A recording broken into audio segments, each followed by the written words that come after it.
Hello, everyone, and welcome to the Tea and Timbits podcast.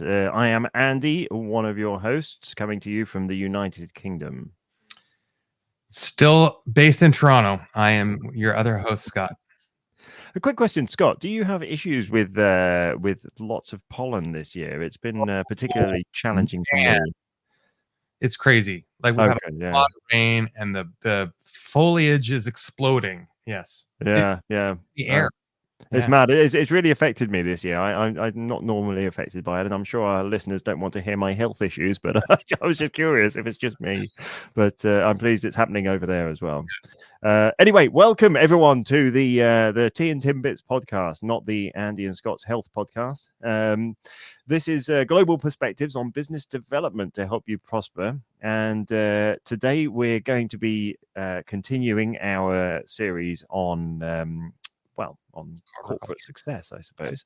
And we're going to be focusing on professional development. But before we get into that, I'd like to share a story with you, Scott. This is also another one which is revisiting a story from about a year ago. Actually, it was just before last summer. I started working with this company in the offshore wind industry that was a startup company, and they had like this really exciting, groundbreaking product that was going to sort of revolutionize the industry. Yeah, of course, everyone thinks that, but anyway, they actually did have something that was very good, and I got very excited about it. I got to work with them, and they wanted to really sort of get it off the ground, but didn't really have, these were guys who were engineers, right? They're engineering mindset through and through, so they needed a commercial perspective to help them to get it off the ground, and of course they had some initial success with just the fact that the product was technically pretty good, but there was too many competitors out there and too much of the status quo out there to allow them to really break ground with their product. So what we did is we decided to actually start building some partnerships. But before we built those partnerships, we built up compelling reasons why people should partner with them, and we what we did is we put together sort of, I suppose, a almost an investor pack in a way, but it wasn't to get these people to invest, but it was in a similar concept to an investor pack, and we worked a lot on these guys telling their story and doing their pitch. This was so that they could spend a lot of time out there talking to potential collaborators and partners and so on, and then they got to the point where they tried with a few companies, but they've now established 3 really, really strong partnerships, and 2 in Europe and 1 in North America. And now we're a year on. I'm just going to check my numbers before I say anything wrong. Yeah, okay. So their market share in this particular niche that they work in is calculated to just under 60% market share now. Again, having gone through partnerships and overruled some of the established systems and solutions for them, so that's very good. They're very happy with that. Essentially, they're still a startup, but they are, like I say, partnering with some other companies. And ultimately, this is the reason I'm sharing this story, is that the power of strategic partnerships is something that every company should really have in mind, no matter whether you're a startup or you're fully established. If you're looking to expand or grow or develop your market or launch a new product, don't be afraid of going out there and talking to the market and just trying to expand through working together rather than working against your competition. I love it. Let's circle back on that topic. I've got a story too, which I'll share as my preamble to our next episode on that same theme, because I think we could go deep on that. I love it. Okay. Yeah, cool. Very good. Well, today, our particular topic that we're going to be focusing on is focused on professional development. Unless I'm on the wrong part of the series, but I believe it's professional development that we're talking about today. That is what we talked about 90 seconds ago. Yeah. Excellent. Then this is very good.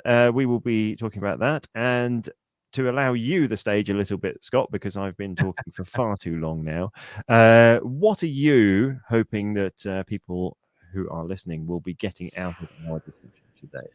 Well, in my opinion, there's kind of two tracks that you need to keep in mind when you're thinking about professional development. It is kind of a professional development, skill development for the job and the function that you currently have, and then there's career development, which is still professional development, but it's a little bit more unique to the person and their own trajectory, and insofar as like it's aligned with the company objectives. We're not here to necessarily, although not opposed to allowing you time to explore personal passions, but I think professional development kind of has to incorporate both of those elements, and so thinking about how that works for you, your organization, who needs it, who you're willing to invest in, and making sure that it is part of your corporate culture. Okay, circling back to last week as well. And in our last episode, one of the things that we didn't really, I don't think, tie everything straight back to is the sales aspect that we touch on in this, that we're grounded on in this podcast. Like why is that not just helpful for product delivery and corporate success, but actually business growth and sales? Because I think it ties straight in. Otherwise, we wouldn't have decided to put this theme in our podcast. Well, no, exactly. I mean, certainly when we talk about last week's topic when it comes to culture, then it's very much something that applies to every department in a company, and it's not different whether you're working in sales or finance or customer service or operations. The culture is a very important part of that. But in order to instill that culture in people and make sure that people are living it, there does need to be a focus on training, development, and those sort of things. Which is why, in my opinion, it's something that surprisingly lacks in many companies. Is that investment in the people and investment in actual training and development and coaching. And occasionally you'll have a few web courses or you'll have an option for people to do stuff, but people say, we don't really have the time for that now. We don't have the time to take people out, or we don't have that established at the moment. We don't have that in place, or we don't have the opportunity to that, or we don't have the money for it at the moment. And it becomes, you invite a couple of strangers into the company who know nothing about the company. They talk for a couple of days. Everyone sits there, listens to death by PowerPoint. They go away and nothing changes. Right. And that tends to be, it's like, oh, yeah, now we've done that. Checkbox, walk away. And I think that's the thing. It must not be seen as a checkbox exercise. It must be something that is part of the culture, but it must be part of the organizational structure. Yes. That there is a very, very clear and defined and respected training, development, and progression program in place, and that it isn't just a once and done thing. It is a continuous thing that goes on all the time, and that the company has, instilled a growth mindset in themselves and in the employees, and that everybody is understanding that you don't always have all of the knowledge, and even if you have it today, will it still be applicable tomorrow? And if it isn't applicable tomorrow, or even if it is applicable tomorrow, you're not going to lose anything by training, but you will lose by not training. I agree with everything you just said there. I like, again, sort of how you tie it back to corporate culture. And what I've seen in some of our clients is that, somebody reads a book or sees a course, or there's a conference happening, and this will be great. And then we just sort of there's a lack of attention and a scattered approach to this and the trend of the moment. And sometimes that can be fun and engaging and thought-provoking and developmentally beneficial. But I think you have to also remember it's important to formalize what are the skills, the tenets, the capacity that we're trying to grow and that we've always tried to grow. And you have to practice these things, that you can't just go to one training session and say, good, we got our training out of the way. I think you need to repeat the same, maybe not the same course, but the same training on an ongoing basis. Absolutely. Hey, everybody, Absolutely. we want to be the best developers that we can be. This is the kind of training that's available to you. Everybody, pick the one that fits you best, and that's something we need to see you doing. Yeah. I think you also need a bit of a menu of options. Sometimes you want everybody on the same page and everybody takes the same training so that you're using the same vernacular, the same processes, and that can be very beneficial. But I also think there's different ways people learn. Some are more independent, some are classroom, some are read the book and practice and whatnot. And so giving some direction without specificity, I think, is important in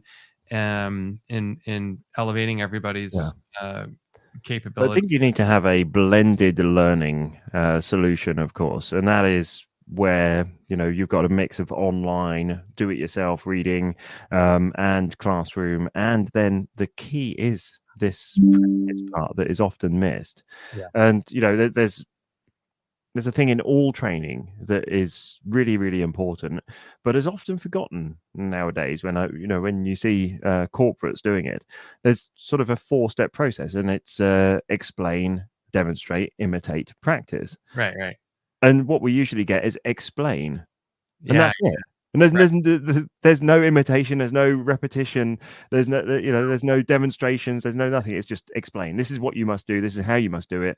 And then they forget about the practice. They forget about just repeating those processes over and over again, exactly as you said. And so the training becomes meaningless and pointless. And people go, yeah, it was okay. And they sit there and they listen to the PowerPoint, and then they go back and do their jobs as they did. Right. It needs to be an ongoing thing. And as you say, it's important that an organization has, in a way, a menu so that people can go and say, actually, I'd really like to learn about this thing. If you're in sales, I really want to learn about customer service because I want to understand how to interact with my customers who have challenges in a better way. I want to learn about key account management because I want to progress into that. I want to understand about new sales. I want to understand about prospecting. I want to understand about, sales management. I want to understand about corporate leadership. I want to understand about customer communication. I want to understand about marketing.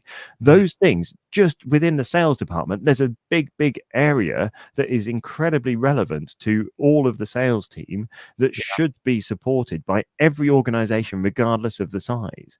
And just think about us. I mean, we do regular coaching, support, and training from external people all the time, and we don't do the same things, which is what allows us to have these discussions. Although even though we have different perspectives on things, we work in different worlds, we get continual learning. We're reading different books, we're doing training courses, we're doing coaching, we're doing mentoring programs, and we're trying to give that back in the same way as an organization should to their own people.